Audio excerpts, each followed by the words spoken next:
Hi people. நம்ம என்னதான் விதவிதமாக சாப்பிட்டாலும் ஆனால் இவங்க கூட உட்காந்து சாப்பிடும்போது அந்த ஃபீலே வேறு லெவல்னு சொல்லுவோம். அதுவும் இல்லாமல் அவங்க சாப்பிடும்போது ப்ரே பண்ணிட்டு அப்புறம் பேசிக்கிட்டே சாப்பிட்ட வீடியோ உங்களுக்காக.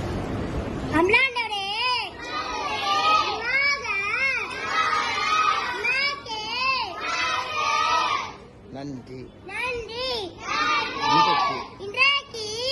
மதன் அண்ணாவின் நினைவு நாளை முன்னிட்டு உங்களுக்கு உணவு வழங்கிய அண்ணாவை இழந்து வாடுகின்ற அவங்க அம்மா அப்பா கூட பிறந்தவர்கள் சொந்த பந்தங்கள் எல்லோரையும் எல்லாம் சத்தமா சொல்லுங்க. ஆசீர்வதிங்க.